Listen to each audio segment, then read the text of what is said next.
"Marry me tonight or face the storm alone," the Navajo rancher said to the bleeding bride who'd stumbled into his camp, her wedding dress torn and her eyes wild with fear.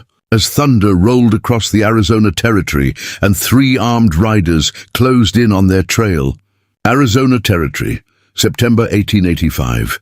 The desert stretched endlessly under a blood-red sunset, sagebrush and mesquite dotting the harsh landscape like scattered prayers to an unforgiving sky. The September heat still shimmered off the red rocks, but darkness was coming fast, and with it, the kind of cold that could kill the unprepared. Through this wilderness, a lone figure in white stumbled across the rocky terrain. Her once pristine wedding gown, now torn and stained with dust and blood. Emma Charlotte Reed had been running for 2 days straight. Her delicate Boston boots never meant for such punishment, her corset making every breath a struggle in the thin desert air. Behind her, somewhere in the growing darkness, came the sound she'd been dreading, the rhythmic thunder of horses' hooves on hard-packed earth, getting closer with each passing hour. Her husband-to-be, Clayton Thornfield, wasn't the kind of man who accepted being left at the altar, especially not in front of half of Boston's high society. Emma's legs finally gave out near a cluster of red rocks, and she collapsed behind a boulder, pressing her back against the sun-warmed stone. Her hands shook as she tried to gather the torn fabric of her wedding dress, the beautiful French lace, now a liability that caught on every thorn and stone. She closed her eyes and tried to remember how she'd gotten here, how the perfect Boston debutante had ended up bleeding in the Arizona desert. It had started 3 months ago when her father, Cornelius Reed, had announced her engagement to Clayton Thornfield, heir to the largest cattle empire in the Southwest. "It's a perfect match," her father had declared over breakfast in their Beacon Hill mansion. "The Thornfields need our railroad connections. We need their western holdings. You'll be the queen of a cattle empire, Emma." But Emma had met Clayton only twice before the engagement was announced, and both times had left her with a chill that had nothing to do with Boston weather. There was something in his pale blue eyes, something predatory in the way he looked at her, as if she were just another piece of property to be acquired. The breaking point had come 2 weeks before the wedding, when she'd overheard Clayton talking to his foreman about his previous wives. The first one was too spirited, he'd laughed, had to break her like a wild horse. The second one learned quicker, but she was weak, didn't last through the first winter. Emma had fled that very night, using her mother's jewelry to buy passage on the first train heading west. She'd planned to reach California, to disappear into the anonymity of San Francisco. But Clayton's men had caught up with her in Flagstaff. Now, hiding behind the red rocks as darkness fell, Emma could hear them getting closer. Their voices carried on the desert wind, harsh and determined. "She can't have gone far in that dress," one called. "Mr. Thornfield wants her back alive, but he didn't say in what condition." The sound of a twig snapping made Emma's blood freeze, but it came from the wrong direction, from ahead of her instead of behind. She pressed herself deeper into the shadows, hardly daring to breathe. Daniel Sosi moved through the desert like a ghost, his moccasined feet finding purchase on loose rock without making a sound. At 28, he carried himself with the quiet confidence of a man who'd learned to survive in 2 worlds, neither of which had ever fully accepted him. His dark hair was longer than white men wore it, but shorter than traditional Navajo style, a compromise that marked him as caught between cultures. His clothes were a similar blend, a white man's shirt and pants, but with traditional silver and turquoise jewelry that spoke of his heritage. Daniel had been tracking the 3 riders for the better part of the day, not because he cared about their business, but because they'd been careless with their campfires and were heading toward his small ranch. Any trouble that came to his land became his problem, whether he wanted it or not. What he hadn't expected was to find a woman in a wedding dress bleeding behind the rocks, her green eyes wide with terror in the moonlight. For a moment, they simply stared at each other, 2 unlikely figures in the vast emptiness of the desert. "Please," Emma whispered, her voice hoarse from thirst and fear. "Don't let them find me." Daniel's sharp eyes took in the torn dress, the blood on her hands. The way she flinched when a coyote howled in the distance. "Who's hunting you?" he asked quietly, his voice carrying only the faintest trace of an accent. "My betrothed, Clayton Thornfield. He has men. They've been following me for days." Daniel's expression darkened. He knew the name Thornfield, knew the reputation of the cattle baron who'd been expanding his empire by buying out smaller ranches, often at prices that weren't really negotiations. "What did you do to anger Clayton Thornfield?" "I left him at the altar," Emma said simply, "in front of 300 guests." Despite the gravity of the situation, Daniel almost smiled. That would do it. He studied her for a moment longer. "You picked a hard place to run, Boston lady. This desert kills people who know what they're doing. I didn't have a choice. He would have killed me eventually." "Just slower." The sound of horses grew louder, and Daniel made a decision that would change both their lives. "Come with me now, quietly." Emma struggled to her feet, her legs shaking with exhaustion. Daniel steadied her with one strong hand, noting how light she was, how soft her hands were despite the cuts and bruises. She was clearly a woman who'd never known hardship, never worked with her hands, never gone hungry. He led her through the rocks with the sure-footed grace of someone who'd grown up in this country, taking paths that would leave minimal tracks. Confused pursuit. After 20 minutes of careful movement, they reached a small hidden canyon where Daniel had made camp. His horse, a sturdy paint mare, lifted her head at their approach but didn't whinny, well-trained and calm. A small fire burned low between carefully arranged rocks. Nearly invisible from above, basic supplies were arranged with military precision. Speaking of a man who'd learned order and discipline somewhere. "Sit," Daniel commanded quietly. Gesturing to a flat rock near the fire, Emma sank down gratefully, her legs finally giving out completely. Daniel handed her a canteen, small sips.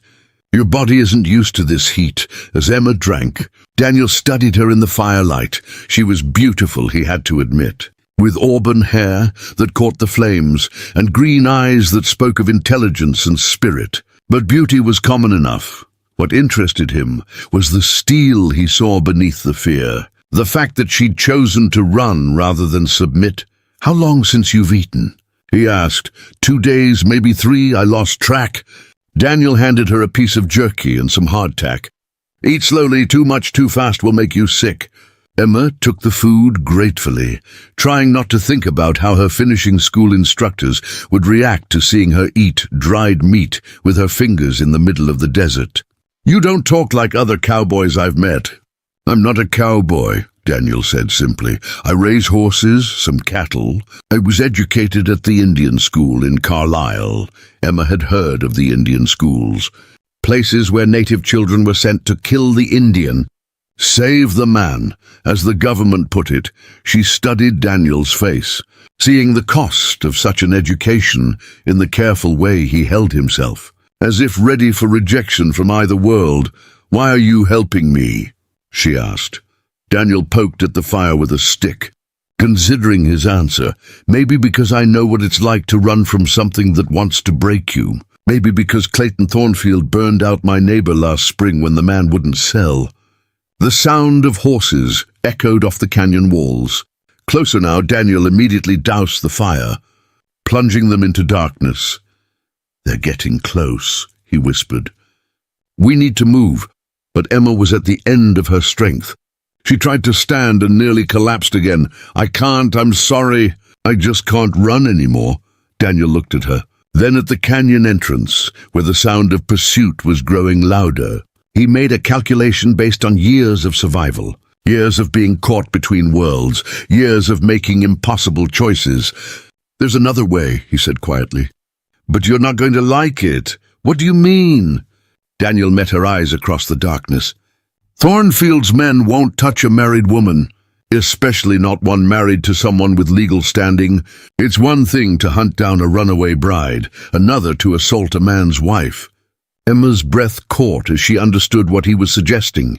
I mean marry me tonight, right now, before they find us." Daniel's voice was steady, matter-of-fact. "I can perform the ceremony according to Navajo tradition. It won't be legal in white man's courts, But it'll be real enough to make Thornfield's men back off." Emma stared at him. This stranger, who'd appeared out of the desert night like something from a fever dream. "You don't even know me." "I know you're brave enough to run, smart enough to get this far alive, strong enough to keep going when most people would have given up." Daniel paused. "And I know Clayton Thornfield will kill you if he catches you." The horses were closer now. Emma could hear voices calling her name, harsh and demanding. "What would you get out of it?" she asked. Daniel considered the question seriously. "Thornfield's been pressuring me to sell my land, been making it clear the pressure's going to get worse. A wife gives a man standing, makes him harder to push around. And maybe," he added quietly, "maybe I'm tired of being alone." Emma looked into his dark eyes, seeing honesty there, and desperation that matched her own. He was offering her protection, sanctuary, a chance to become someone other than Clayton Thornfield's runaway bride. In return, she'd give him the respectability that came with marriage, the social standing that his mixed heritage had denied him. "How do I know you won't be just another version of Clayton?" she asked. "You don't," Daniel said simply. "But you know what Clayton is, and you know what happens if his men find you tonight." The sound of horses entering the canyon made the decision for both of them. "Yes," Emma whispered. "I'll marry you." Daniel moved quickly, pulling traditional items from his saddlebags. Sage for blessing, turquoise for protection, a silver bracelet that had belonged to his grandmother. In Navajo tradition, marriage is about two people choosing to walk the same path, to face the world together. He lit a small bundle of sage, the sweet smoke rising in the darkness. "I, Daniel Sosi, choose you, Emma Reed, to be my wife, to share my path, to face whatever comes with courage and honor." Emma took the sage from his hands, her voice trembling but determined. "I, Emma Charlotte Reed, choose you, Daniel Sosi, to be my husband, to share your path, to face whatever comes with courage and honor." Daniel slipped the silver bracelet onto her wrist. "By the blessing of the four directions, by the strength of the earth and sky, we are married." "Married," Emma repeated, the word strange on her tongue. The ceremony had taken less than 5 minutes, but as Daniel helped Emma to her feet, both of them felt the weight of what they'd just done. They were no longer strangers hiding in the desert. They were husband and wife, bound together by desperation and hope in equal measure. The sound of hoofbeats filled the canyon as 3 riders appeared at the entrance, their torches casting dancing shadows on the red rock walls. Jake Morrison, Thornfield's foreman, rode in the lead, his scarred face set in grim determination. "Well, well," Morrison called out, his voice echoing off the canyon walls. "Emma Reed, mister. Thornfield's been worried sick about you." Daniel stepped protectively in front of Emma, his hand resting casually on the knife at his belt. "I'm afraid you're mistaken. This is my wife, Emma Sosi." Morrison's laugh was harsh and disbelieving. "Your wife? Indian? You're either lying or you just made the biggest mistake of your life." "Show them," Daniel said quietly to Emma. Emma held up her left hand, where the silver bracelet caught the torchlight. "I'm married to Daniel Sosi. According to Navajo law and custom, I'm no longer Emma Reed." The 3 riders exchanged uncertain glances. They'd been hired to bring back a runaway bride, not to assault a married woman, especially not one married to a man who clearly knew how to handle himself. "Thornfield ain't going to like this," Morrison said finally. "Thornfield's opinion doesn't matter anymore," Daniel replied calmly. "My wife is under my protection now."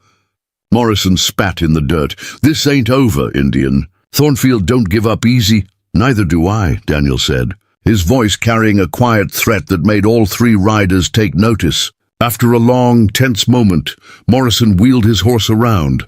"Come on, boys. Let's get back to town, mister. Thornfield's going to want to hear about this." As the sound of hoofbeats faded into the night, Daniel and Emma stood in the darkness, the magnitude of what they'd just done settling over them like the desert silence. They were married, protected for the moment, but both understood that their troubles were just beginning. Emma looked down at the silver bracelet on her wrist, then up at the man who was now her husband. What happens now? Daniel began gathering his supplies, his movements efficient and practiced. Now we go to my ranch. You learn to be a rancher's wife. I learned to be a husband, and we both pray that what we just started doesn't get us killed.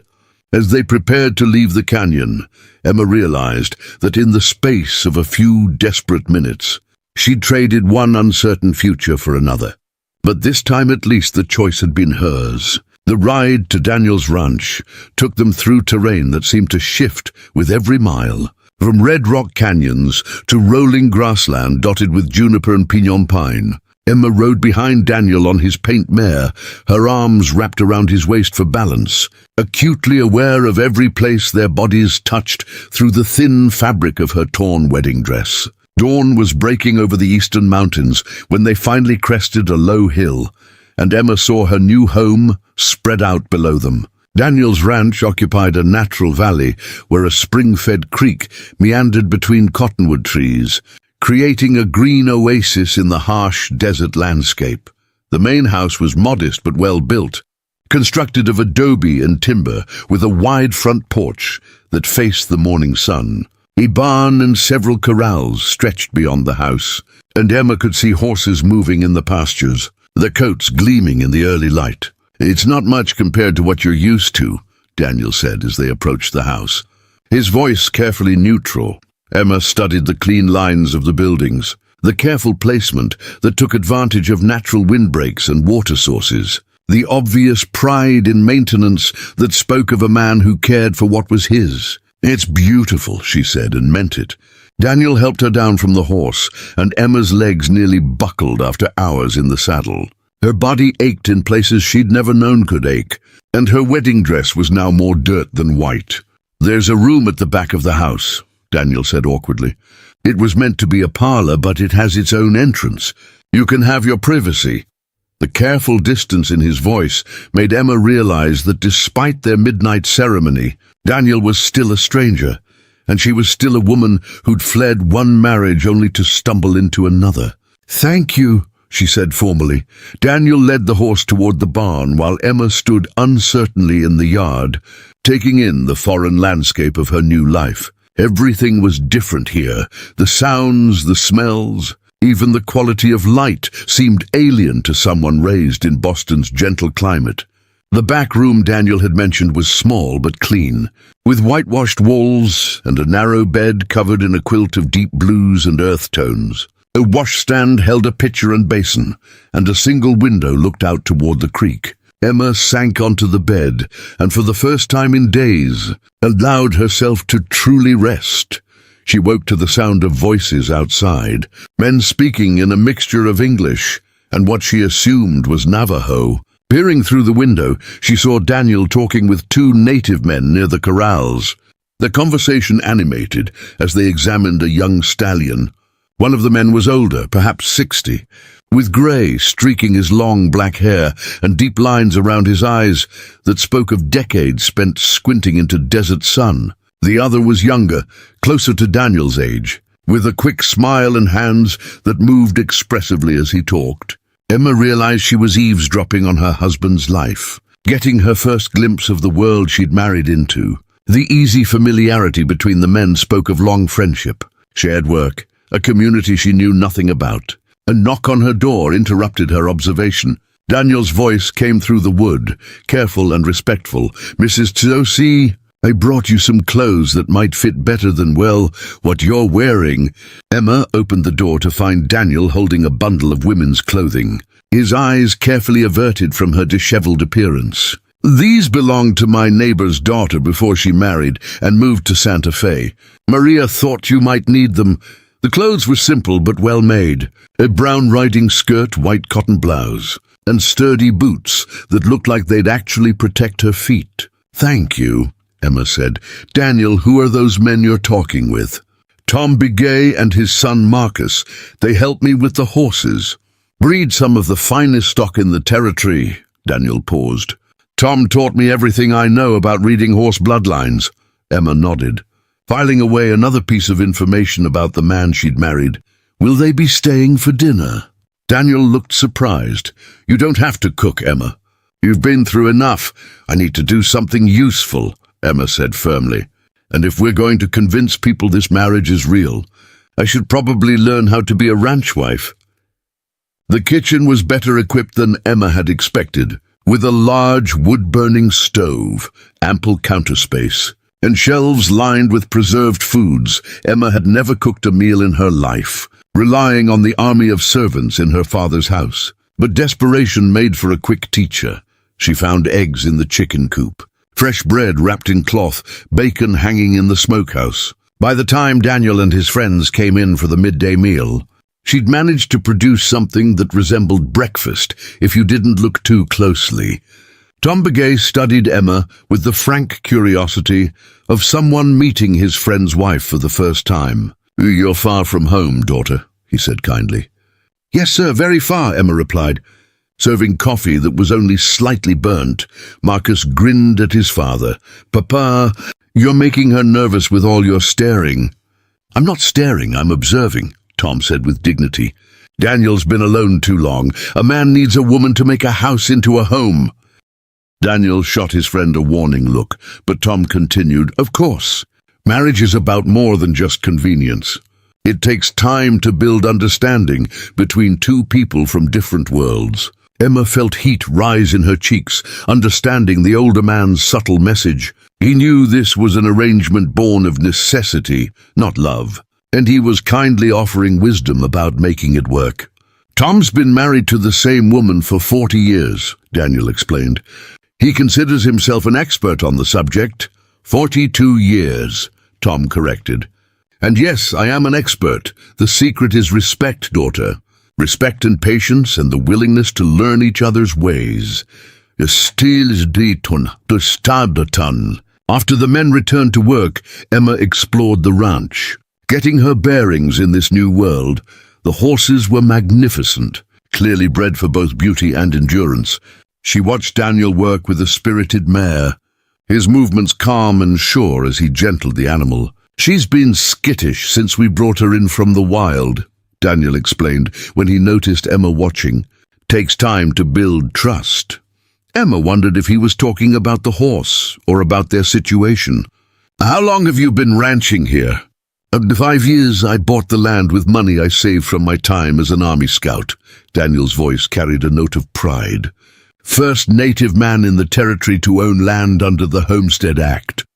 Emma heard the significance in that statement, the barriers he'd had to overcome, the prejudice he'd faced. It must have been difficult. "Everything worth having is difficult," Daniel said simply. That evening, Emma attempted to cook dinner with slightly better results. Daniel ate without complaint, but she noticed him adding extra salt to everything. "I've never had to cook before," she admitted. "In Boston, we had servants for everything." "You'll learn," Daniel said. "Maria Begay is an excellent cook. She might be willing to teach you if you asked." Emma nodded, making a mental note to swallow her pride and ask for help. "Daniel, what happens when Clayton comes?" "Because he will come." Daniel set down his fork, his expression serious. "Thornfield has money and influence, but this is Navajo land. He can't just ride in here and take what he wants." "You don't know Clayton. He doesn't accept defeat." "Neither do I," Daniel said quietly. "But we need to make this marriage look real, Emma. If anyone suspects it's just a convenience, Thornfield will use it against us." Emma understood what he wasn't saying. They needed to convince the community, both white and native, that their marriage was genuine. That meant learning to live together, to present themselves as a real couple. "What do you need me to do?" she asked. Daniel considered the question. "Learn the ranch, learn my friends, learn enough about horses to talk intelligently when people ask. And Emma, learn about Navajo customs. If you're going to be my wife, you need to understand my culture." Emma nodded, feeling the weight of the task ahead of her. She was going to have to become someone entirely new, shed her Boston identity like an old dress and become Emma Sozy, rancher's wife. "There's something else," Daniel said, his voice careful. "Tom mentioned that his wife wants to meet you. Maria's opinion carries weight in the community. If she accepts you, others will follow." Emma felt a flutter of nervousness. What if she doesn't? "No, then we'll have problems," Daniel said honestly. "Maria Begay is respected by both Navajo and white families. Her approval would go a long way toward establishing your place here. That night, Emma lay in her narrow bed, listening to the unfamiliar sounds of the ranch. Coyotes calling in the distance, the wind moving through the cottonwoods, the creak of the house settling through the thin walls. She could hear Daniel moving around in the main part of the house, probably checking doors and windows, making sure they were secure. She thought about the silver bracelet on her wrist, heavier than any jewelry she'd ever worn, a symbol of vows made in desperation but binding nonetheless. In 24 hours, she'd gone from being Emma Reed, runaway bride, to Emma Tsosi, rancher's wife. The transformation felt surreal. A soft knock on her door interrupted her thoughts. "Emma?" Daniel's voice was quiet, respectful. "Are you awake?" She opened the door to find him holding a rifle, his expression alert. "What's wrong?" "Probably nothing, but I heard riders earlier. They stopped about a mile out and haven't moved since." Daniel's eyes were serious. "Could be travelers making camp, could be Thornfield's men watching the ranch." Emma felt fear spike through her. "What do we do?" "But we prepare and we stick to our story. If anyone asks, we've been married for weeks. You came out from Boston to marry me. It was all arranged through letters." Emma nodded, understanding the importance of a consistent story. "Daniel, if this brings trouble to your friends, to your community—" "Emma," Daniel interrupted gently, "you're my wife now, my responsibility. My choice, whatever comes, we face it together." The simple declaration carried more weight than any romantic poetry Emma had ever read. It was a promise of partnership, of standing together against whatever threatened them. She realized that in his quiet way, Daniel was offering her something Clayton never had. Respect and protection freely given, not demanded. "Thank you," she said quietly. "For everything." Daniel nodded once, then handed her a smaller pistol. "Do you know how to use this?" Emma shook her head, and Daniel spent the next hour teaching her the basics. How to load, aim, and fire, how to keep the weapon clean and ready. "Hopefully you'll never need it," he said. "But a rancher's wife should know how to protect herself." As dawn approached with no sign of the mysterious riders, Emma began to understand that this was her life now. This constant awareness of potential danger, this need to be prepared for trouble. It was as far from her sheltered Boston existence as the moon from the earth. Daniel made breakfast while Emma practiced loading the pistol, their movements around each other already developing a careful rhythm. They were still strangers in many ways, but they were learning to be married strangers, which was perhaps the first step towards something more. "Today, I'll take you to meet the Bigays," Daniel said as they ate. "Tom's wife Maria will want to hear our story. She'll test you, Emma, kindly but thoroughly." Emma straightened her shoulders, preparing for another challenge. What should I expect? Questions about your family, your intentions, your willingness to learn Navajo ways." Daniel paused. "And she'll want to see if you have the strength for this life. Maria's buried 3 children and 2 husbands. She doesn't suffer weakness gladly." Emma nodded, understanding that this meeting would determine whether she'd be accepted or forever seen as an outsider. "I won't disappoint you," she said. Daniel looked at her across the breakfast table. This proper Boston lady who'd already shown more courage than most men he knew. "Emma, you've already proven you're stronger than you look. Just be yourself." As they prepared for the day ahead, both of them understood that they were moving deeper into their assumed roles, becoming the married couple they needed to be for survival. Whether that performance would eventually become reality remained to be seen. The Bigay homestead sprawled across a fertile valley 15 miles from Daniel's ranch, where generations of careful cultivation had transformed the desert into productive farmland. As they approached in Daniel's wagon, Emma could see fields of corn and squash stretching toward distant mesas, their green abundance speaking of deep knowledge about coaxing life from reluctant soil. Maria Bigay emerged from the adobe house before they'd even stopped the wagon, her presence commanding despite her small stature. At 58, she moved with the efficient grace of a woman who'd spent decades managing a household, raising children and supporting her community through drought and plenty alike. Her dark eyes missed nothing as they swept over Emma's borrowed clothes, her carefully braided hair, the way she held herself with unconscious aristocratic bearing despite her attempts to appear humble. "So," Maria said in accented English, "this is the woman who stole our Daniel's heart. Before we jump back in, tell us where you're tuning in from, and if this story touches you, make sure you're subscribed, because tomorrow I've saved something extra special for you." Emma felt heat rise in her cheeks at the gentle teasing, but she met Maria's gaze steadily. "Mrs. Begay, I'm honored to meet you. Daniel speaks of your family with great respect." Maria's expression remained neutral, but Emma caught a flicker of approval at the formal courtesy. "Come inside, daughter. We have much to discuss while the men tend to their horse business." The interior of the Begay home was a revelation. Comfortable furniture mixed with traditional Navajo textiles, modern conveniences alongside artifacts that spoke of deep cultural roots. Emma found herself studying everything, trying to understand this blending of worlds that seemed so natural here. Maria served tea in delicate china cups that seemed incongruous with the rustic setting. "Tell me about your family, Emma. What brings a Boston lady to marry a Navajo rancher in the middle of nowhere?" Emma had rehearsed this story with Daniel during the wagon ride, but under Maria's penetrating stare, the practiced words felt hollow. "My father arranged a marriage that would have been difficult.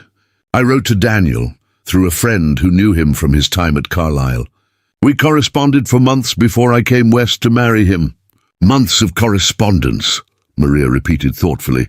"And yet you look at my son-in-law like you're still learning his face." Emma's breath caught son-in-law. The casual designation spoke of bonds deeper than mere friendship. Daniel was family to these people, which made her scrutiny all the more important. "Letters can only reveal so much," Emma said carefully. "Being married to someone is different from writing to them." Maria nodded slowly. "True words, tell me. What did Daniel write about in these letters that convinced you to travel so far from everything familiar?" Emma thought about Daniel's quiet strength, his careful honor, the way he'd protected her without asking for anything in return. He wrote about building something lasting, about the beauty of this land, about wanting a partner to share the work and the rewards. She paused. "And he wrote about loneliness, Mrs. Begay, the kind that eats at a person's soul." For the first time, Maria's expression softened. "You understand loneliness, daughter?" Yes," Emma said simply. "I understand being alone in a room full of people. I understand having your life planned by others with no regard for your own desires. I understand the feeling that you're slowly disappearing." Maria studied Emma's face, seeing something there that satisfied her. Good. A woman who has never been hungry cannot appreciate bread. A woman who has never been lonely cannot value companionship. She rose and moved to a large wooden chest, withdrawing a bundle wrapped in soft doeskin.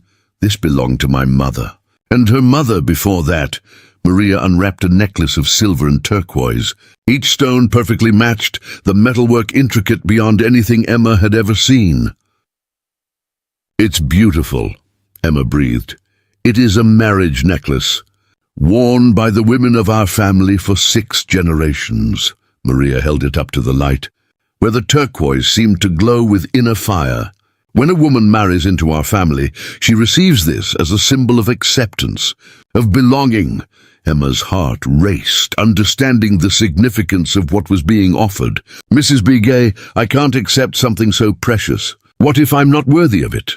Maria's laugh was rich and warm. "Daughter, worthiness is not something you are born with. It is something you earn, through your choices, through your actions, through the way you treat the people who depend on you." She moved behind Emma and fastened the necklace around her throat, the silver cool against her skin. "There, now you look like a proper Navajo wife." Maria stepped back to admire the effect. "But looking the part is only the beginning. Can you cook traditional foods? Can you weave? Can you help deliver a foal or tend a sick animal?" Emma's shoulders sagged. "No, Mrs. Begay, I can't do any of those things. In Boston, I was taught to paint watercolors and speak French and plan dinner parties. None of that seems very useful here." Then you will learn, Maria said matter-of-factly. Learning shows respect. Respect builds trust. Trust creates family. Over the next several hours, Maria began Emma's education in earnest, teaching her to identify different types of corn, showing her how to grind meal on a traditional metate, explaining the properties of various desert plants that could be used for food or medicine. Emma's hands, soft from a lifetime of leisure, quickly developed blisters from the rough stone of the grinding tool. But she persisted, understanding that this was more than cooking instruction. It was an initiation, a test of her commitment to this new life. Pain is a teacher, Maria observed as Emma flexed her aching fingers. It shows us what we truly want. If you want this life badly enough, you will endure the pain of learning it. Outside, they could hear the men working with horses, Daniel's voice mixing with Tom's in a conversation about bloodlines and breeding strategies. The easy familiarity between them spoke of years of partnership, of shared goals and mutual respect. Daniel is like another son to me, Maria said, following Emma's gaze toward the window. When he came back from Carlisle, he was lost between worlds, too educated for traditional life but never fully accepted in white society. Tom and I helped him find his way, gave him work, taught him to be proud of what he was instead of ashamed of what he wasn't. Emma heard the warning beneath the story. You're telling me that I could hurt him. I'm telling you that he's been hurt enough, Maria said gently but firmly. Daniel chose to trust you, to bring you into our family, to share his life with you. That trust is precious, daughter. Don't waste it on lies or half-truths. The older woman's penetrating stare seemed to see straight through Emma's carefully constructed story. Mrs. Begay, Emma began hesitantly, what if someone's past makes them unsuitable for the life they want? What if they've made mistakes? Maria set down her teacup and studied Emma's face. Everyone has a past, daughter. The question is whether you learn from it or let it define you. A woman who runs towards something shows courage. A woman who only runs away shows fear. What's the difference? The woman running towards something has hope, has a vision of what her life could become. A woman running away is just trying to escape. She has no plan beyond avoiding pain. Emma considered this wisdom, recognizing the truth in it. I think I was running away at first, she admitted. But now, being here, learning this life, I think I might be running towards something after all. Maria smiled, the first genuine warmth Emma had seen from her. Good answer, daughter. Hope is the beginning of all good things. Their conversation was interrupted by the arrival of unexpected visitors. Through the window, Emma saw 3 riders approaching the house, and her blood froze as she recognized the lead rider, Sheriff Augustus Whitmore, a thin, pale man with cold eyes and an official badge that gave weight to his prejudices. Maria, Sheriff Whitmore called as he dismounted. I need to speak with you about your Indian friend and his new wife. Emma's hands trembled as she set down her teacup. This was what she'd been dreading. The moment when Clayton's influence reached into her new life. Maria noticed her distress and placed a reassuring hand on her arm. Remember, daughter, you belong here now. You are family. We protect our own. Daniel and Tom emerged from the barn, their postures alert as they recognized potential trouble. Sheriff Whitmore's visits were never social calls, and his presence here meant someone with power had sent him. Sheriff, Daniel said evenly, what brings you out this way?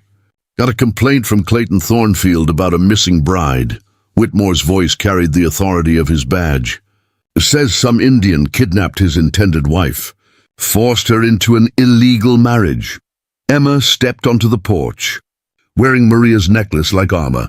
Sheriff Whitmore, I'm Emma Tsosi. I believe you're looking for me. Whitmore's cold eyes swept over her, taking in the traditional jewelry, the borrowed clothes. The way she stood close to Daniel. Mrs. Reed, you need to come with me, mister.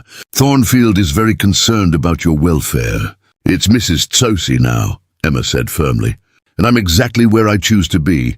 Choice? Whitmore's laugh was harsh. Ma'am, no proper white woman chooses to live with savages. You've obviously been coerced. Intimidated, maybe worse. Daniel stepped forward, his hand resting casually on his gun belt. "Sheriff, you're on Tom Begay's land now. Speaking to his family, I suggest you choose your words more carefully." "Don't threaten me, Indian," Whitmore snarled. "I've got legal authority here." "And I've got moral authority," Tom Begay said quietly, emerging from behind the sheriff with several of his sons. "This is Navajo land, Sheriff. You're here as our guest. Act like it." Emma realized that the family had quietly surrounded the sheriff and his men, not threatening but making it clear that they were outnumbered and outmaneuvered. The solidarity was breathtaking. These people who barely knew her were willing to stand against legal authority to protect her. "Mrs. Tsozi," Sheriff Whitmore said, his voice taking on a conciliatory tone as he recognized his disadvantage. "I just need to hear from your own lips that you're here voluntarily, that no one has forced you into anything against your will." Emma straightened, drawing on every lesson in poise and presentation she'd learned in Boston finishing school. "Sheriff, I came to Arizona Territory of my own free will to marry Daniel Tsozi. We were wed according to Navajo custom, with witnesses. I am his wife by choice and by law. Navajo custom isn't recognized by territorial law," Whitmore said, grasping for legal ground. "Actually, it is," Maria said quietly, producing a document from her apron pocket. Territorial Statute 247 recognizes indigenous marriage customs as legally binding when both parties consent and witnesses are present. Emma stared at the older woman in amazement. Maria had been prepared for this confrontation, had armed herself with legal knowledge to protect her new daughter-in-law. The depth of that preparation spoke of bonds deeper than Emma had understood. Sheriff Whitmore examined the document, his face growing redder as he realized his legal position was weaker than he'd thought. "This isn't over," he said finally. "Thornfield has influence, connections. He won't just accept this. Then Thornfield can file a legal challenge," Daniel said calmly. "Until then, my wife and I have work to do." As the sheriff and his men rode away, Emma felt the weight of what had just happened. An entire community had stood up to legal authority to protect her, had claimed her as family, had risked their own safety for a woman they barely knew. "Thank you," she whispered to Maria. "All of you, thank you." Maria smiled and adjusted the turquoise necklace around Emma's throat. "Family protects family, daughter, that's what we do." That evening, as they rode back to Daniel's ranch, Emma was quiet, processing the day's events. She wore Maria's necklace and carried new knowledge about corn grinding, plant medicine, and the fierce loyalty of people who chose to trust her. "You did well today," Daniel said as they reached the ranch. "Maria doesn't give her approval easily." Emma touched the necklace at her throat. "She gave me more than approval, Daniel. She gave me a place to belong." Daniel helped her down from the wagon, his hands lingering at her waist. "Emma, there's something you should know. What happened today, the way everyone stood with us, that changes things." "How?" "It means we're really married now, not just in ceremony, but in the eyes of the community. There's no going back from this." Emma looked up at him in the gathering twilight. This man who'd become her husband, her protector, her partner in a life she was still learning to live. "Good," she said quietly. "I don't want to go back." For the first time since their desperate wedding night, Daniel smiled, a real smile that transformed his serious face. "Then welcome home, Mrs. Tsozi." As they walked toward the house together, Emma realized that somewhere between morning and evening, between Maria's kitchen and Sheriff Whitmore's threats, she had stopped running away and started running toward something, toward a life she was only beginning to imagine but was already prepared to fight for.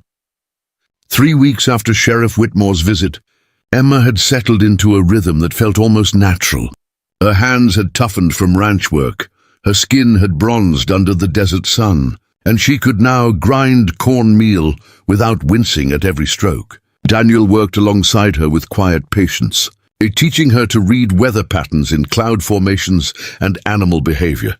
The first sign of trouble came on a Tuesday morning when Miguel Santos, their nearest neighbor, rode up to the ranch with his hat in his hands and worry etched deep in his weathered face. Miguel owned a small spread 5 miles south, where he raised cattle and sheep with his wife and 3 children.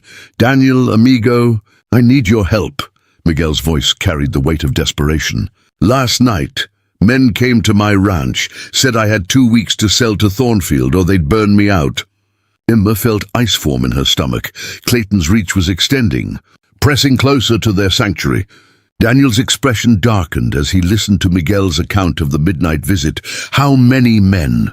Daniel asked. 6, maybe 7, led by that scarred one, Morrison. They weren't making empty threats, Daniel. They showed me what was left of the Patterson place. Emma knew the Patterson homestead, or what remained of it.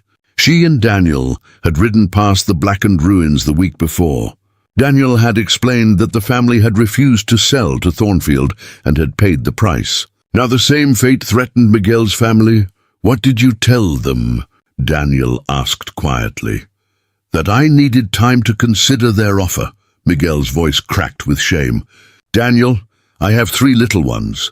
My wife is with child again. I can't risk their lives for pride.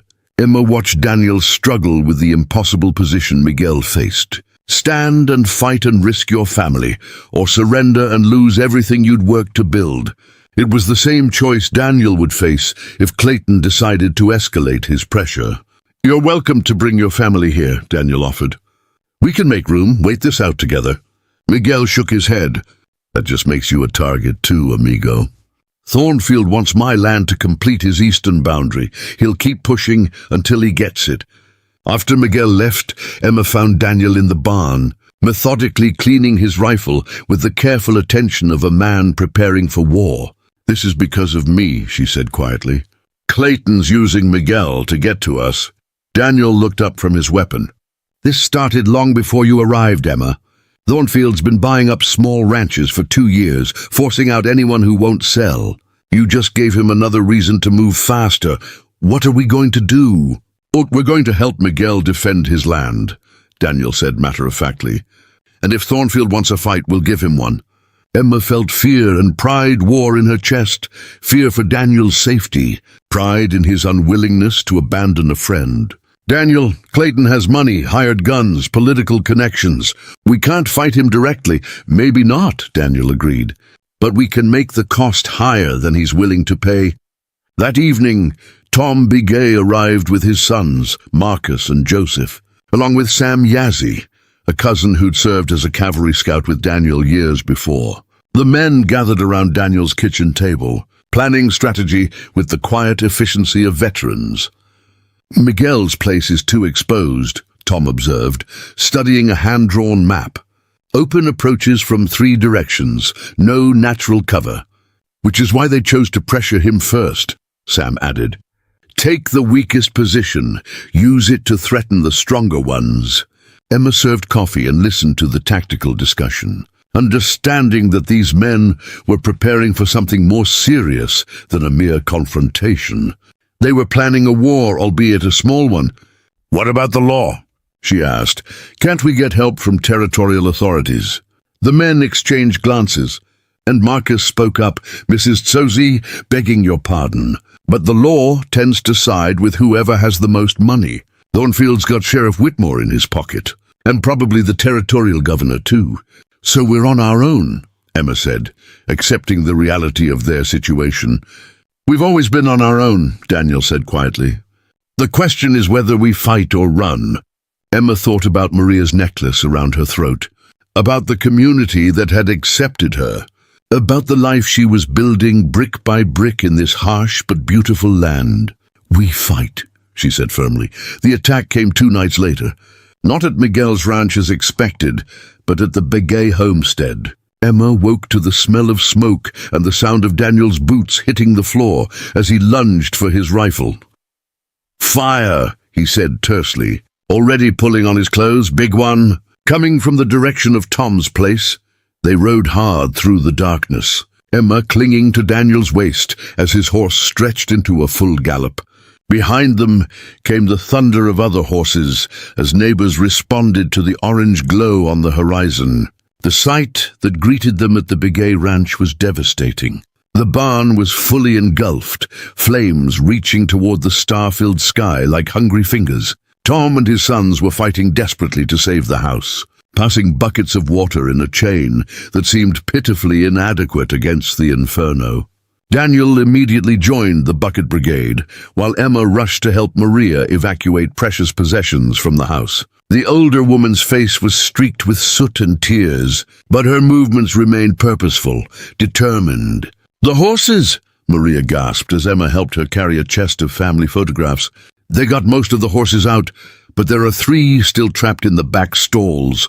Emma could hear the animals' terrified screaming over the roar of flames. A sound that cut through her heart like a blade. Without thinking, she grabbed a wet blanket and ran toward the barn. "Emma, no!" Daniel's voice cut through the chaos. But she was already pushing through the smoke-filled doorway. Inside, the barn was hell on earth. Flames consumed the hayloft above, while smoke filled the air so thick Emma could barely see her own hands. The trapped horses were in the far stalls, their eyes rolling white with terror as they fought against their halters. Emma fought her way through the heat and smoke, her lungs burning with every breath. The first horse, a young mare, calmed slightly at her approach, allowing Emma to lead her toward the door outside. Willing hands took the animal to safety. 2 more trips into that blazing hell. 2 more horses saved on the final rescue. A burning beam crashed down just behind Emma. Missing her by inches, Daniel caught her as she stumbled out, his face white with fear and fury. "Don't ever do anything that stupid again," he said fiercely, holding her against his chest as if he could absorb the smoke and burns that marked her courage. "The horses!" Emma gasped. "I couldn't let them burn." "You could have died." Daniel's voice cracked with emotion she'd never heard from him before. By dawn, the barn was nothing but charred timbers and ash. But the house had been saved, and more importantly, no lives had been lost. The community gathered in the yard, sharing coffee and planning the rebuilding effort with the quiet determination of people accustomed to hardship. Sheriff Whitmore arrived as the sun was painting the eastern mountains pink and gold, his official concern undermined by the lateness of his response. "Heard there was trouble out here," he announced to no one in particular. "No trouble, Sheriff," Tom Bigay said evenly. "Just an unfortunate fire, these things happen."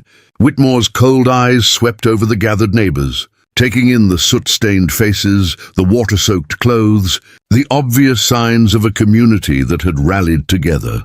"Funny how these fires keep happening to folks who won't cooperate with progress. What's that supposed to mean?" Marcus Begay stepped forward, his young face set in hard lines. "Nothing at all," Whitmore said with false innocence. "Just observing that accidents seem to follow stubborn people." Daniel moved to stand beside Tom, his presence adding weight to the family's solidarity. "Sheriff, unless you have evidence of wrongdoing, I suggest you move along. We have cleanup work to do." After Whitmore left, the real discussion began. Everyone understood that this fire was no accident. Just as everyone understood that it was only the beginning, Thornfield was escalating his pressure, using fear and destruction to drive out anyone who stood in his way. "He's trying to isolate us," Sam Yazzie observed. "Pick us off one by one until there's nobody left to stand together." "Then we don't let him isolate us," Emma said, surprising herself with the steel in her own voice. "We make it clear that an attack on one is an attack on all." The men looked at her with new respect, seeing the transformation that danger and purpose had wrought in the proper Boston lady. Emma felt their acceptance like warmth in her chest, the final piece of belonging she'd been seeking. "What do you have in mind?" Daniel asked. Emma thought about Clayton's psychology, his need to dominate and control, his fury at being publicly humiliated.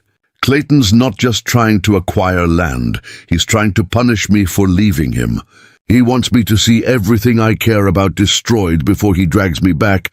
So," Tom prompted, "so we use that against him," Emma continued. "We make him come to us on ground of our choosing, with witnesses who can't be bought or intimidated."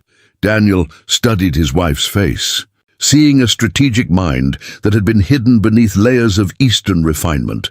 "What kind of witnesses?" Emma smiled, and for the first time, It was a smile with teeth, federal ones. Clayton's been careful to work through local authorities he controls, but federal marshals answer to Washington, not to cattle barons. And how do we get federal attention? Marcus asked. We give them crimes they can't ignore, Emma said simply. Mail tampering, intimidation of federal employees, assault on government property. Tom Bigay chuckled, a sound like distant thunder. Daughter, you have a devious mind, I approve. As the group began planning their counterattack, Emma realized that something fundamental had shifted in her relationship with Daniel. The careful distance they'd maintained, the polite formality of their arranged marriage, had burned away in the barn fire along with everything else. When Daniel had thought she might die in those flames, when she'd seen the naked fear in his eyes, the truth had become unavoidable. This was no longer a marriage of convenience, no longer a strategic alliance between strangers. Somewhere between midnight ceremonies and morning coffee, between Maria's lessons and barn fires, they had fallen in love. That night, as they sat on Daniel's porch, watching the stars wheel overhead, Emma finally found the courage to voice what had been growing in her heart. Daniel, I need to tell you something. He turned to look at her, his face shadowed but attentive. What is it? When I married you, it was for protection. For survival, I was grateful, but I didn't love you. Emma's voice was steady but soft. I need you to know that's changed. Daniel was quiet for a long moment, and Emma felt fear creep up her spine. Perhaps she'd misread the situation. Perhaps his feelings remained practical, while hers had become dangerously real. Emma, Daniel said finally, when I saw you run into that burning barn, when I thought I might lose you, I realized something too. What? I realized that somewhere along the way, you stopped being the woman I married for convenience and became the woman I can't imagine living without. Emma felt tears spring to her eyes, not from sadness but from relief, from joy, from the overwhelming rightness of finally speaking truth aloud. So what happens now? Daniel reached for her hand, his fingers intertwining with hers. Now we stop pretending this is just an arrangement. Now we fight for our life together, not just our survival. As if summoned by their declaration, the sound of approaching horses echoed across the valley, but this time, Emma felt no fear. Whatever came next, they would face it together, as partners, as lovers, as two people who had found in each other something worth defending with their lives. The riders approaching through the darkness weren't Thornfield's men, as Emma had expected, but rather Federal Marshal William Crawford and two deputies, their badges glinting in the moonlight as they dismounted near Daniel's porch. Crawford was a lean man in his 50s, with intelligent eyes and the weathered look of someone who'd spent years tracking criminals across difficult terrain. Mr. Tsozi, Mrs. Tsozi, Crawford tipped his hat respectfully. I'm Marshal Crawford. I understand you folks have been having some troubles with intimidation and property destruction. Emma felt a surge of hope mixed with surprise. Marshal, we didn't expect federal involvement so quickly. Crawford's smile was grim. Ma'am, when multiple reports reach us about mail tampering, threats against federal employees, and organized intimidation campaigns, we tend to take notice. Your neighbor Miguel Santos filed a formal complaint yesterday. Daniel invited the lawmen inside, where they spread maps and documents across the kitchen table. Crawford had been building a case against Clayton Thornfield for months, collecting testimony from displaced ranchers, documenting a pattern of illegal land acquisition through force and fraud. The problem is evidence, Crawford explained. Thornfield's careful to keep his hands clean, uses intermediaries, pays people to forget what they've seen, but if we could catch him or his men in the act of committing federal crimes. What kind of crimes? Emma asked. Arson on property that serves federal mail routes? Assault on postal employees? Interfering with territorial commerce? Crawford ticked off the offenses on his fingers. Any of those would give us jurisdiction to move against him. Emma exchanged glances with Daniel, understanding that this was the opportunity they'd been hoping for. Marshal, what if we could arrange for Thornfield to commit those crimes in front of witnesses you couldn't ignore? Crawford leaned back in his chair, studying Emma with new interest. "Mrs. Tsosi, are you suggesting we set a trap?" "I'm suggesting we give Clayton exactly what he wants. A chance to confront me directly, to try to force me back to Boston through violence and intimidation." Emma's voice grew stronger as the plan formed in her mind. "But we do it on our terms, with federal witnesses present." Daniel frowned. "Emma, that puts you directly in danger." "I'm already in danger," Emma replied. "Clayton won't stop until he either gets me back or destroys everyone I care about. At least this way we control the circumstances." Preparing and narrating this story took us a lot of time, so if you are enjoying it, subscribe to our channel. It means a lot to us now. Back to the story. Crawford nodded slowly. "What did you have in mind?" Emma outlined her strategy, using herself as bait to draw Thornfield into a confrontation that would expose his criminal methods. The plan was risky but elegant, relying on Clayton's psychology and his need to personally dominate those who defied him. "It could work," Crawford admitted. "But the timing has to be perfect, and Mrs. Tsosi, you understand that once this starts, there's no backing down. Thornfield will be fighting for his freedom as much as his pride." "I understand," Emma said firmly. "Marshal, Clayton Thornfield has been terrorizing this community for years, destroying families, driving good people from their homes. It stops now." The next morning, Emma rode into Flagstaff alone, wearing her finest remaining dress and carrying herself with the aristocratic bearing that had once been second nature. She made no attempt to hide her presence, visiting the post office, the general store, the hotel where she knew Thornfield's men kept rooms. Jake Morrison spotted her within an hour, his scarred face twisting with satisfaction as he realized their quarry had finally emerged from her sanctuary. Emma saw him following her and led him on a careful dance through the town, allowing herself to be tracked while remaining in public view. That evening, she took a room at the Frontier Hotel, making sure the desk clerk understood that she was Mrs. Emma Tsosi, visiting town on ranch business. The clerk, who received regular payments for information from Thornfield's organization, sent word immediately. Clayton Thornfield arrived the next morning with 6 armed men, his pale blue eyes blazing with the fury of a man whose will had been thwarted for months. He'd aged in the time since Emma's flight, his handsome face now marked by lines of anger and obsession that spoke of sleepless nights and consuming hatred. Emma watched from her hotel window as Clayton deployed his men around the building, cutting off escape routes with military precision. She felt fear spike through her veins, but pushed it down, focusing on the plan, on the federal marshals hidden in strategic positions throughout the town. The confrontation came at noon, when Clayton strode into the hotel lobby with Morrison and 2 other gunmen, ignoring the nervous protests of the desk clerk.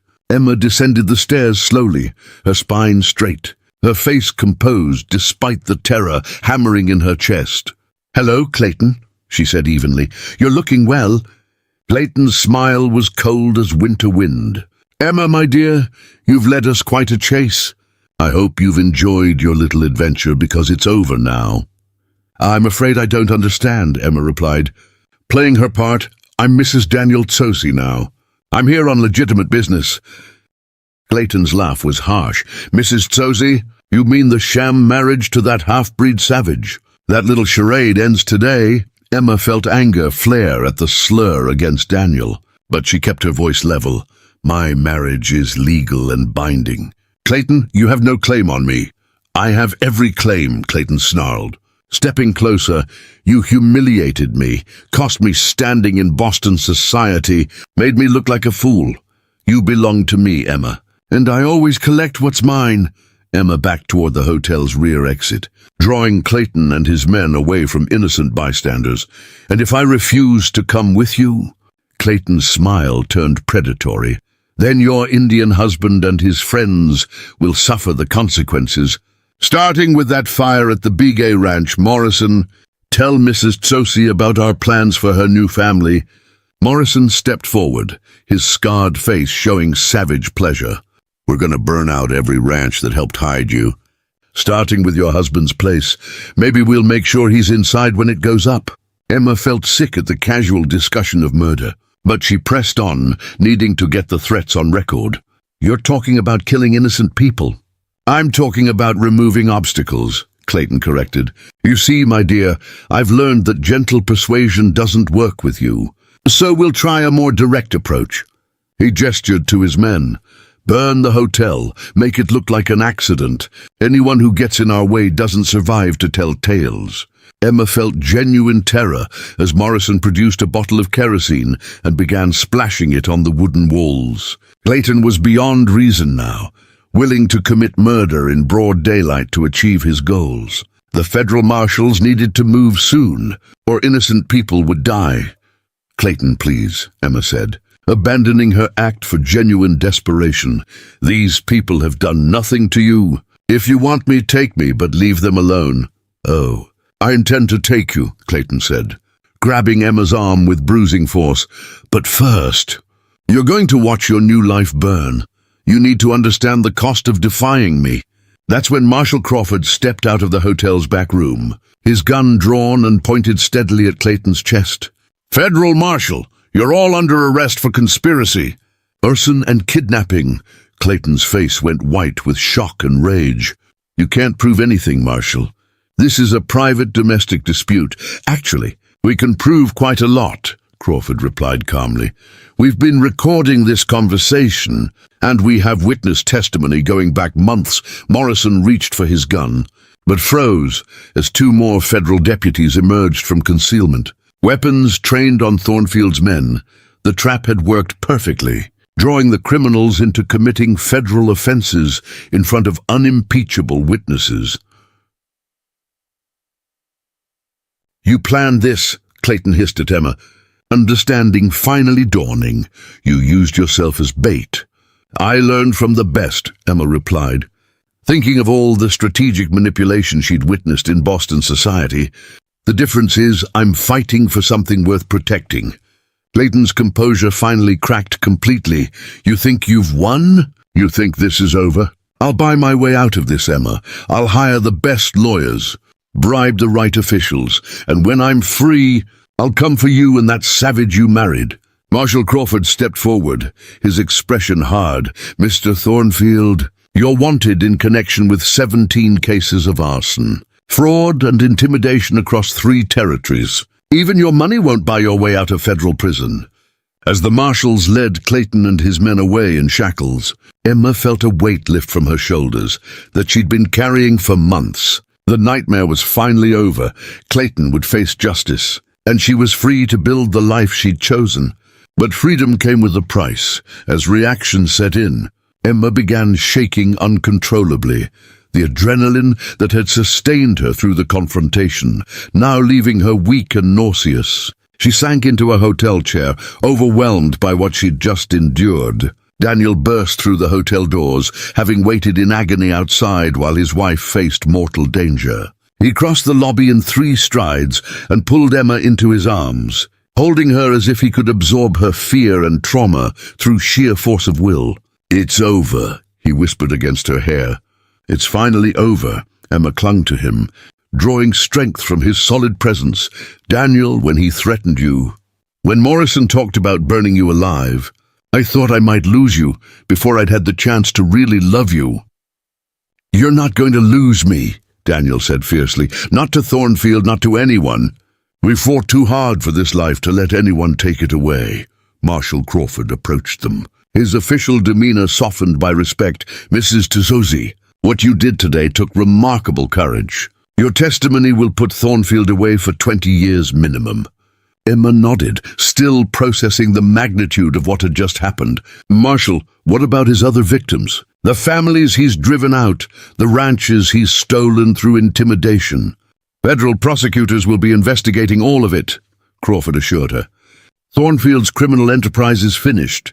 The people he victimized will have a chance to rebuild." As they prepared to leave Flagstaff, Emma took one last look at the hotel where her old life had finally died. Clayton Thornfield's hold over her was broken forever, not through running or hiding, But through facing her fears and fighting back with everything she had, the ride back to the ranch was quiet. Both Emma and Daniel lost in their own thoughts about what they'd endured and what lay ahead. The desert landscape that had once seemed alien and threatening now felt like home. A harsh but honest place where she'd learned who she really was beneath the layers of Boston propriety. "Daniel," Emma said as they crested the hill overlooking their valley, "I need you to know something." "What's that?" "So when I married you, I was Emma Reed.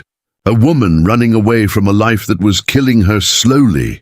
Emma paused, choosing her words carefully. "But today, facing Clayton, I wasn't running anymore. I was Emma Tsosi, fighting for the life and the man I love."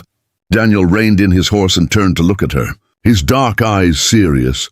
"Emma, are you saying—" "I'm saying that I choose this life. Not because I have to, but because I want to. I choose you not as a refuge, but as my partner. I choose this hard, beautiful place as my home." Daniel dismounted and helped Emma down from her horse, then took her hands in his calloused ones. "Emma Tsosi, will you marry me again? Not out of desperation this time, but out of love." Emma felt tears of joy spring to her eyes. "Yes, Daniel Tsosi, I will marry you again, and as many times as it takes to convince you that I'm never leaving." They kissed there on the hilltop overlooking their valley, two people who'd found in each other not just love, but the courage to become who they were meant to be. Below them, the ranch spread out in the golden afternoon light, a testament to what could be built when two determined people decided to face the world together.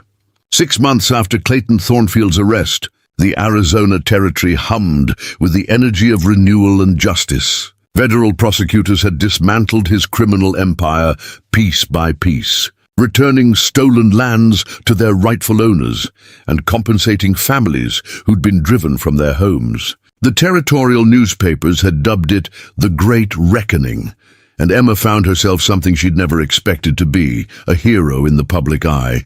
The Flagstaff Daily Sun had run a front-page story titled "Boston Lady Brings Down Cattle Baron," complete with a sketch of Emma facing down Clayton in the hotel lobby. The article painted her as a symbol of frontier courage, a refined Eastern woman who'd adapted to Western life and fought corruption with intelligence and bravery. Emma found the attention both flattering and embarrassing as she stood in the kitchen of her ranch house, now expanded with 2 additional rooms and a proper dining area. She was preparing for the most important celebration of her new life, her second wedding to Daniel, this time surrounded by the entire community that had become her family. Maria Begay bustled around the kitchen with the authority of a woman orchestrating a feast, directing the preparation of traditional Navajo foods, alongside Emma's attempts at dishes she remembered from Boston society parties. The cultural fusion reflected Emma's own transformation, no longer fully Eastern or Western, but something entirely new. "Daughter, you're frowning at that bread dough like it insulted your ancestors," Maria observed with amusement. "Cooking with anger makes tough food." Emma laughed, wiping flour from her hands. "I'm not angry, Maria. I'm nervous. What if I'm terrible at being a real wife? What if Daniel realizes he married a woman who still burns coffee and can't tell a good horse from a bad one?" Maria's expression grew gentle but firm. "Emma, child, you've been a real wife for months now. You've stood beside your husband through fire and fear. You've protected his friends, defended his land, fought his enemies. What more could any man ask? But I still don't know everything about ranch life, about Navajo customs, about being the kind of woman this place needs."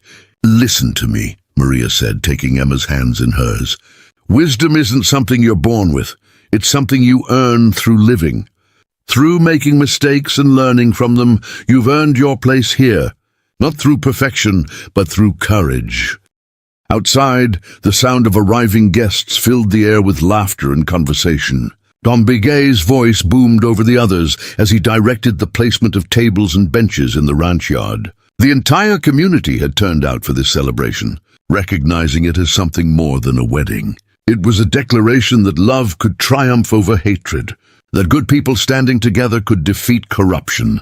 Daniel appeared in the kitchen doorway, resplendent in a new shirt embroidered with traditional Navajo designs, his dark hair freshly trimmed, his eyes bright with happiness that transformed his usually serious features. "Ladies, we have guests arriving and the bride is hiding in the kitchen." Emma felt her heart skip at the sight of him. This man who'd become so much more than the stranger who'd offered her desperate marriage in a desert canyon. "Daniel, I'm not hiding, I'm helping with the food." "You're worrying," Daniel said with gentle accuracy. "Emma, everyone here loves you. They've seen who you really are, seen what you're capable of. There's nothing to worry about." Maria shooed them both out of the kitchen. "Go greet your guests, both of you. The food will be ready when it's ready, and not a moment before." The ranch yard had been transformed into an outdoor cathedral. Strings of paper flowers hung between the cottonwood trees. Tables groaned under the weight of contributed dishes, and a small platform had been erected where Reverend Samuel Hayes from Flagstaff would perform the Christian ceremony. While Tom Begay would conduct the traditional Navajo blessing, Emma was amazed at the diversity of guests who'd come to celebrate their union. White ranchers stood beside Navajo families, former neighbors of Miguel Santos, mixed with federal marshals and territorial officials. Even some of the townspeople who'd initially rejected Emma now approached her with shy smiles and congratulations. Sheriff Augustus Whitmore had been notably absent from any recent gatherings, having been quietly removed from office when his connections to Thornfield's operation became public knowledge. His replacement, Sheriff James Mitchell, was a fair-minded man who'd already earned respect from both white and native communities. As Emma moved through the crowd, accepting congratulations and admiring the gifts people had brought, she marveled at how much her life had changed. A year ago, she'd been Emma Reed, trapped in a gilded cage in Boston.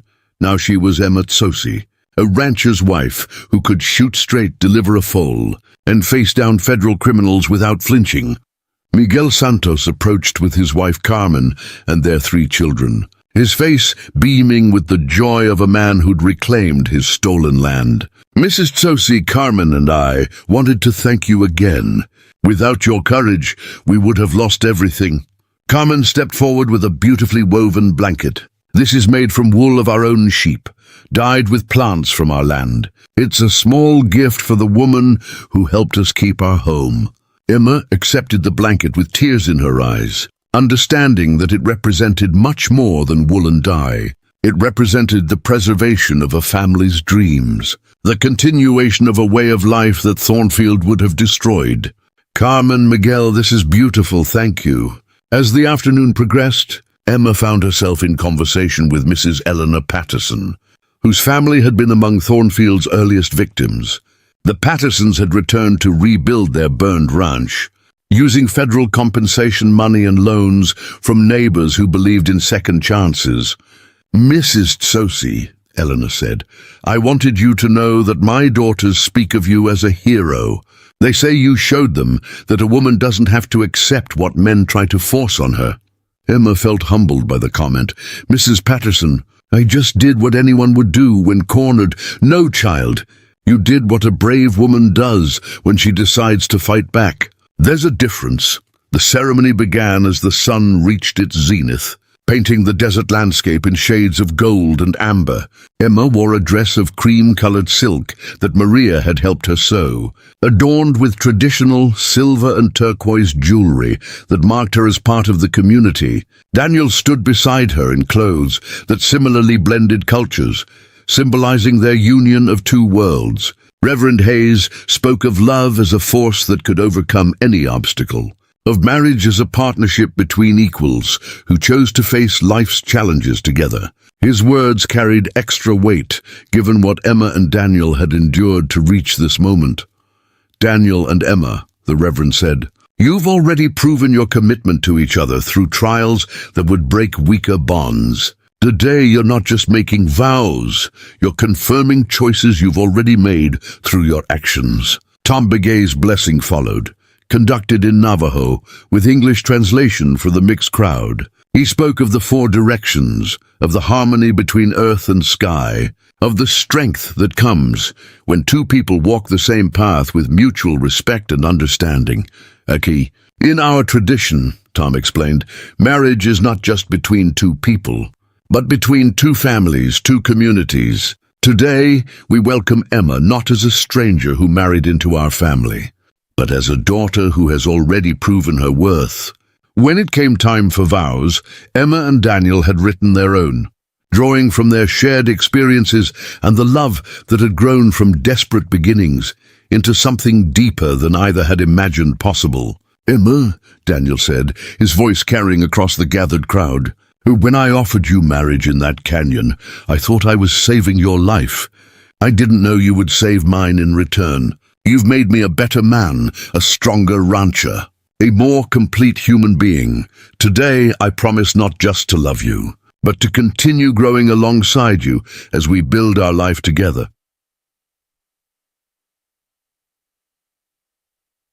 Emma's voice trembled with emotion as she responded, "Daniel, when I accepted your proposal, I was running from something that terrified me.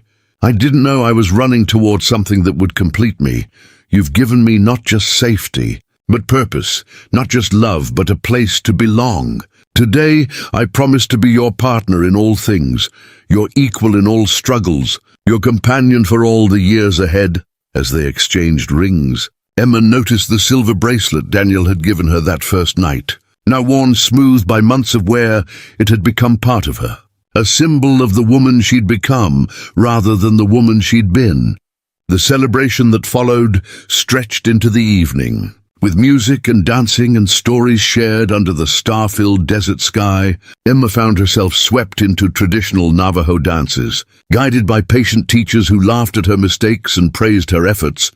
Marcus Begay, now married himself to a young woman from a neighboring ranch, raised a toast as the evening wound down to Daniel and Emma Tsosi, who showed us that love can triumph over hatred, that courage can defeat corruption, that two people from different worlds can create something beautiful together. The crowd raised their glasses, voices joining in agreement, and Emma felt the weight of acceptance, of belonging, of being truly home for the first time in her life as the guests began to depart, offering final congratulations and promises to visit soon. Emma and Daniel stood together on their porch, watching the last wagon disappear into the darkness.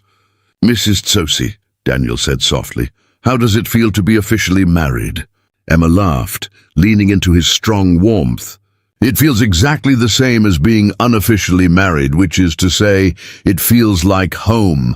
They sat together on the porch swing Daniel had built during the winter, listening to the night sounds of their ranch, the gentle lowing of cattle, the whisper of wind through the cottonwoods, the distant call of coyotes celebrating their own wild freedom.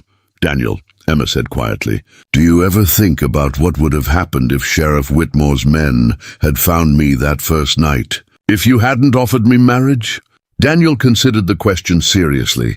"I think we both would have remained incomplete. You would have been caught and dragged back to Boston. I would have stayed alone on this ranch. We would have missed the chance to become who we were meant to be." Emma nodded, understanding the profound truth in his words. "Sometimes I think about writing to my father, telling him about my new life. But then I realize he wouldn't understand the woman I've become." "Maybe someday he will," Daniel said gently. "People can change, can learn to see past their prejudices. Look at our community. How many minds have been opened by watching us build our life together."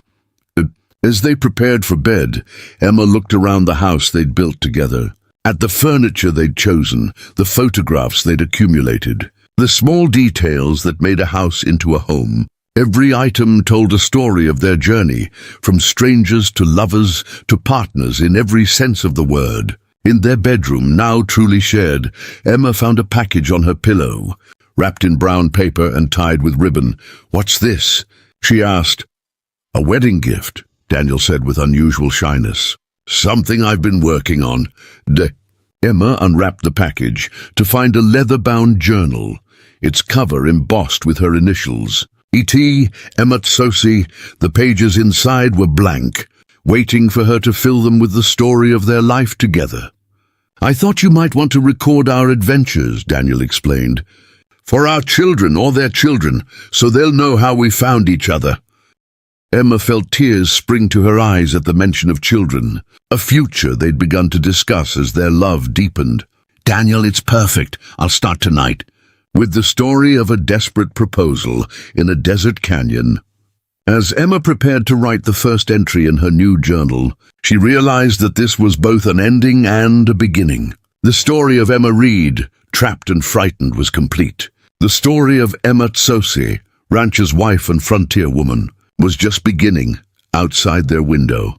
The lighthouse beam of Beacon Point swept across the darkness, a steady reminder that some lights never went out, that some promises were kept forever, that some love stories were strong enough to withstand any storm. Emma opened her journal and began to write. "My name is Emma Tsosi, and this is the story of how I found my way home through darkness, through fear, through the kindness of a stranger who became the love of my life. It begins with 3 words that changed everything. Marry me tonight." The desert wind whispered through the cottonwoods, carrying the scent of sage and the promise of morning. And in the ranch house that love had built, 2 people who'd found their way to each other against all odds settled into sleep, secure in the knowledge that they'd created something lasting, something worth fighting for, something that would endure long after their own story had passed into legend. 5 years later, Arizona territory, 1890. The morning sun painted the Tsosi Ranch in shades of gold and amber as Emma stood on the expanded front porch, her hand resting protectively over the gentle swell of her belly. At 29, she had grown into her role as a rancher's wife, with a grace that surprised even herself, her once soft hands now capable and strong. Her pale Boston complexion bronzed by years under the desert sun. Behind her, the sound of children's laughter echoed through the house as little Mary Tsosi, age 3, chased her younger brother Thomas through the kitchen while their father attempted to cook breakfast. The chaos was musical to Emma's ears, a symphony of family life that she'd never imagined possible during those desperate early days. Daniel emerged from the house carrying Thomas, now 2 years old, his dark hair a perfect blend of his parents' features, his curious eyes already showing the intelligence that would serve him well in the changing world of the new century. "Emma, you should be resting," Daniel said with the gentle authority of a husband who'd learned to worry about his wife's tendency to overwork. "I'm pregnant, not invalid," Emma replied, with the amused exasperation of a woman who'd had this conversation before. "Besides, someone needs to supervise the preparations for today's celebration." The celebration in question was the 5th anniversary of their second wedding. But more importantly, it marked the completion of the Tsosi Community School, the first institution in the territory designed to serve both white and Native American children with equal respect and opportunity. Emma had spent 2 years raising funds, navigating territorial politics, and designing a curriculum that honored both cultures. The school represented everything Emma and Daniel had fought for, a place where their children could learn alongside friends from different backgrounds, where knowledge was shared freely, where the artificial barriers that had once divided communities were replaced with understanding and cooperation. The 2-story building rose from the desert floor like a testament to human possibility, its red brick walls and white trim gleaming in the morning light. Maria Begay, now showing her age but still formidable in her wisdom, arrived early to help with the final preparations, her arms full of traditional foods that would complement Emma's attempts at creating a feast worthy of the occasion. "Daughter, you're glowing like sunrise," she observed. "This baby will be strong like his parents." "Or her parents," Emma corrected with a smile. "Daniel insists it's a girl this time." "Fathers always think they know," Maria chuckled, settling her baskets on the kitchen table. "But babies choose their own paths, just like their parents did. Speaking of paths, have you decided what you'll name this little one?" Emma's hand moved in slow circles over her belly. If it's a boy, we're thinking of Samuel. After Daniel's grandfather, if it's a girl, perhaps Anna, to honor the woman who came before me in this house. Maria's eyes softened at the mention of Daniel's first wife. Anna would be honored to have a child carry her name, especially a child born to the woman who brought happiness back to her family. As the morning progressed, guests began arriving from across the territory. Federal Marshal Crawford, now retired but still carrying himself with military bearing, brought his wife, Margaret, and twin daughters Alice and Rebecca, who immediately joined the Tsosi children in their elaborate games of cowboys and Indians that bore no resemblance to the harsh realities their parents had faced. Crawford had changed significantly since his law enforcement days, his stern demeanor softened by retirement and the joy of watching his daughters grow up in a more peaceful territory. "Emma," he said, approaching with genuine warmth, "Margaret and I wanted to thank you again for helping Alice with her reading last winter. She's made remarkable progress." "Alice is a bright child," Emma replied. "She just needed someone to believe in her potential. Children bloom when they feel valued." Miguel and Carmen Santos arrived with their expanded family, now including 5 children ranging from teenagers to toddlers. Miguel had prospered since reclaiming his land, expanding his operation and becoming a voice for other small ranches in territorial politics. Carmen had become Emma's closest friend, a woman who understood the challenges of building a life in unforgiving country. "Emma, you look radiant," Carmen said, embracing her friend carefully. "When is the baby due?" "October, just after harvest," Emma replied. "Daniel's convinced we'll have a daughter who'll be as stubborn as her mother." "All children are stubborn," Carmen laughed. "It's how they survive long enough to become wise. My oldest, Elena, wants to attend the new school. She's already planning to become a teacher like you."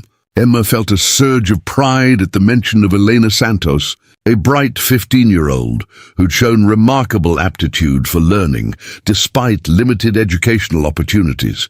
"Elena would make an excellent teacher, Carmen. Have you considered sending her to the Territorial College in Tucson?" "The cost," Carmen said hesitantly. "We're doing well, but college money—" "Let me talk to Daniel," Emma interrupted gently. "The school needs scholarships for promising students. Elena could be our first recipient." The most surprising guest was Mrs. Eleanor Patterson, now remarried to a kind widower named Robert Sterling, and serving as the territory's first female school inspector. She'd become an unlikely ally in Emma's educational efforts, using her official position to ensure that progressive policies were implemented fairly across all communities. "Mrs. Tsosi," Eleanor said formally, then broke into a warm smile. "Emma, the school is magnificent. I've never seen such thoughtful integration of different teaching methods. The Territorial Education Board is already asking for your curriculum to be adapted for other districts." Emma felt pride swell in her chest as she looked toward the completed schoolhouse, built of local stone and timber, with large windows that flooded the interior with natural light. The building itself was a symbol of cooperation, constructed by volunteers from both white and native communities, funded through a combination of federal grants, private donations, and Emma's own tireless fundraising efforts. The interior was equally impressive, with separate classrooms for different age groups, a small library already stocked with books donated from across the territory, and a large common room where community meetings could be held. Emma had insisted on maps of the world, scientific instruments and art supplies, believing that children in the Arizona Territory deserved the same educational opportunities as those in Boston or New York. Tom Begay stood near the school's entrance, his aged hands tracing the carved sign that read, "Tsosi Community School, founded 1890, where all children learn together." His granddaughter, Lucy Begay, now 16, would be the school's first Native American teacher. Having completed her education at the Territorial College with Emma's mentorship and financial support. "Tom looks proud enough to burst," Daniel observed. joining Emma on the porch with their son, Thomas, balanced on his hip.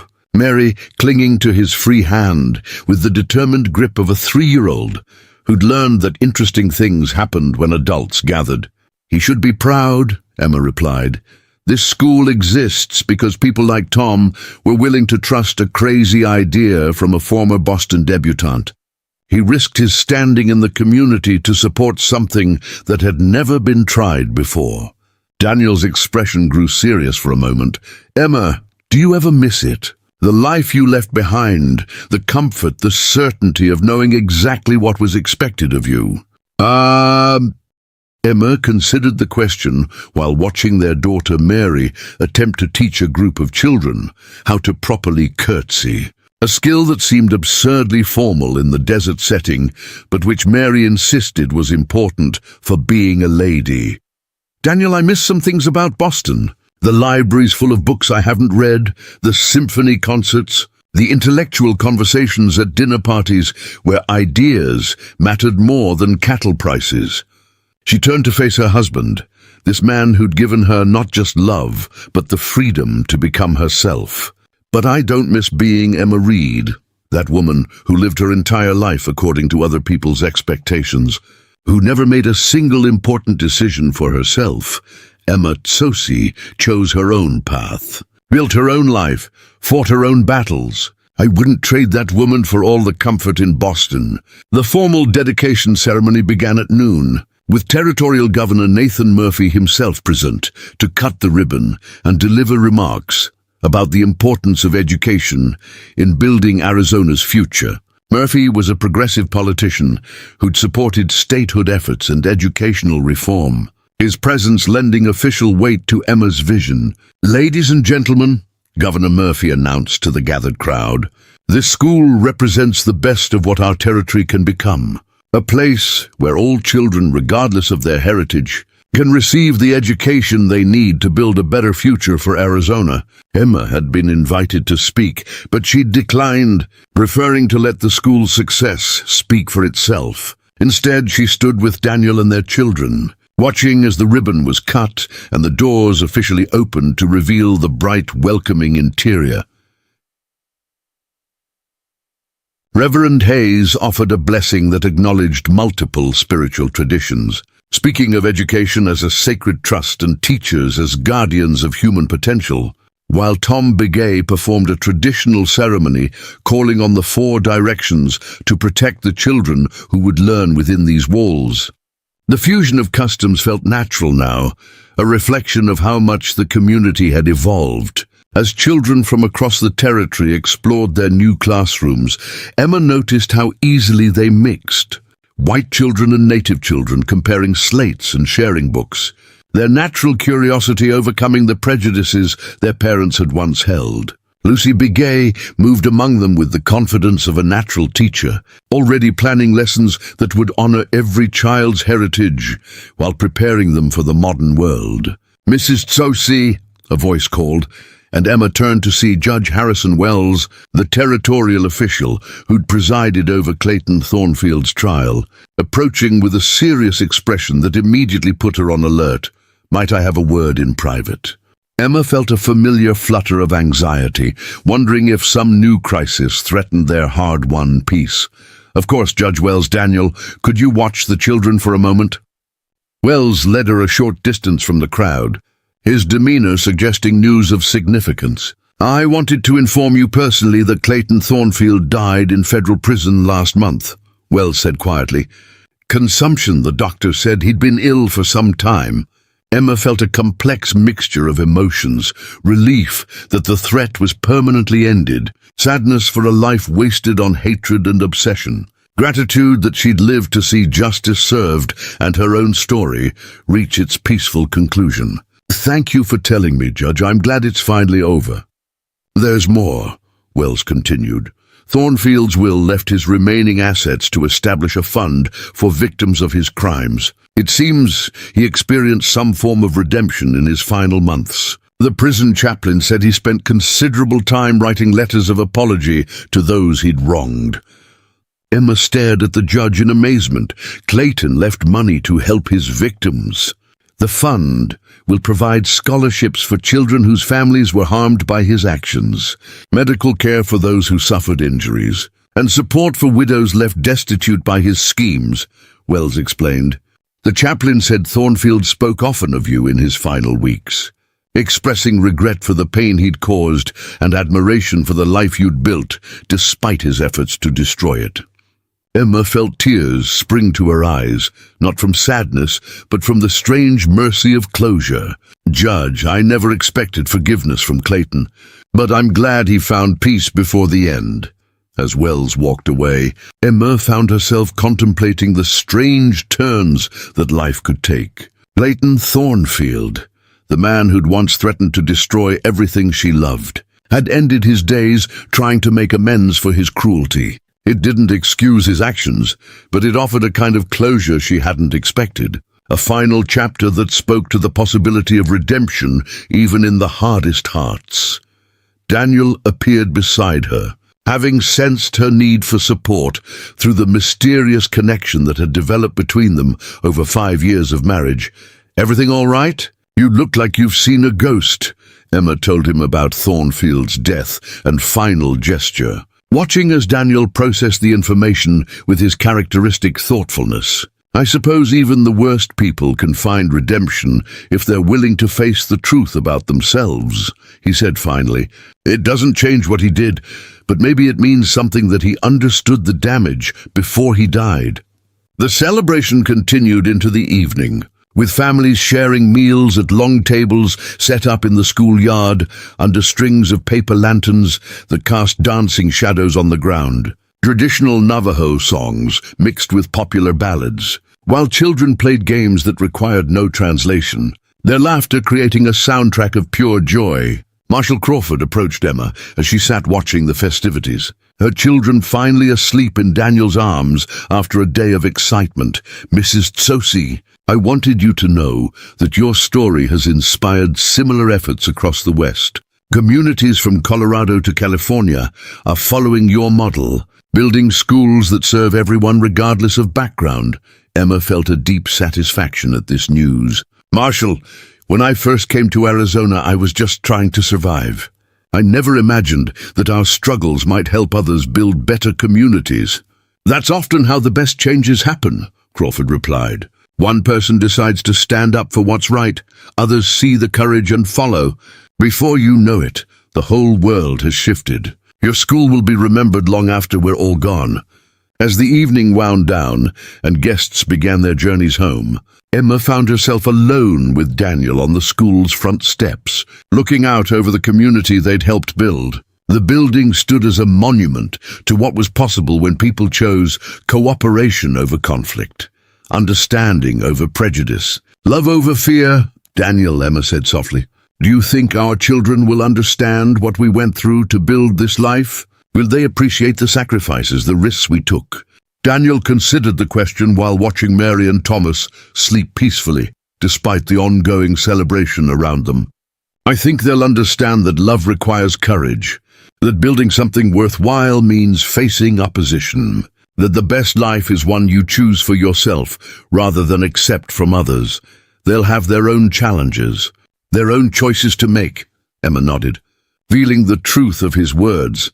Their children would grow up in a world their parents had helped create, a place where difference was celebrated rather than feared, where opportunity was available to all who worked for it, where love could triumph over hatred through persistence and courage. "I've been thinking about expanding the school," Emma said, her hand unconsciously moving to her growing belly, "adding a library wing, maybe bringing in teachers for music and art, creating something that serves not just children, but the entire community as a center for learning and culture." Daniel smiled, recognizing the passionate determination that had driven Emma from the beginning. "Of course you have. Emma Tsosi doesn't build small dreams. What would you need? More fundraising, more political support. Probably another year of planning," Emma said, her mind already working through the logistics. "But imagine it, Daniel. A place where adults could come for evening classes, where we could host lectures and concerts, where the whole community could grow together. Then we'll make it happen," Daniel said simply. We've accomplished stranger things than expanding a school." As they prepared to carry their sleeping children home, Emma took one last look at the school, imagining the generations of students who would learn within its walls, the friendships that would cross cultural boundaries, the leaders who would emerge with the skills and understanding needed to build an even better world. The building stood as proof that dreams, no matter how ambitious, could become reality with enough determination and community support.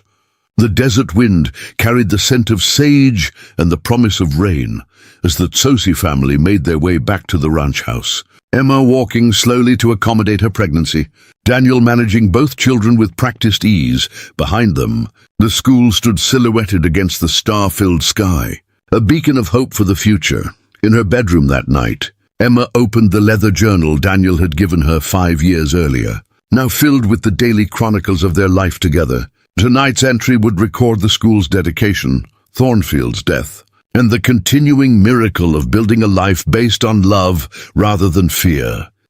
"Today we planted seeds that will grow for generations," she wrote, "not just in the minds of children who will learn in our school, but in the hearts of adults who have seen that difference can be strength, that courage can overcome hatred, that love between two people can transform an entire community. Clayton Thornfield is dead, but the good that came from opposing his evil will live on in every child who learns to read in our classrooms, every friendship that crosses old boundaries, every dream that becomes reality because someone dared to believe in possibility."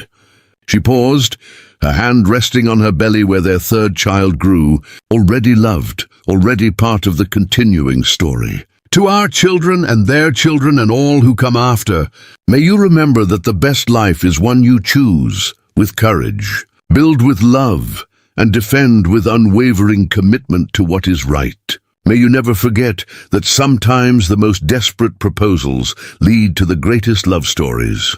Outside their window, the ranch settled into peaceful sleep, cattle lowing softly in the distance, horses moving quietly in their corrals, the gentle sounds of a life built on solid foundations. And in the master bedroom of the house that love had built, Daniel and Emma Tsosi lay sleeping, their bodies curved together with the easy intimacy of partners who had chosen each other again and again, through every test life could devise. The desert that had once seemed so alien and threatening now embraced them like family. A harsh but honest land that had taught them everything they needed to know about endurance, about the strength that comes from facing adversity together, about the beauty that emerges when two people decide to build something lasting in an uncertain world. And in the morning, they would wake to another day of challenges and opportunities. Another chance to choose love over fear, another opportunity to plant seeds that would bloom long after their own story had passed into the legends that grandchildren tell by firelight. Their voices carrying forward the truth that some love stories are strong enough to change the world, one desperate proposal at a time. Up next, you've got 2 more standout stories right on your screen. If this one hit the mark, you won't want to pass these up. Just click and check them out, and don't forget to subscribe and turn on the notification bell so you don't miss any upload from us.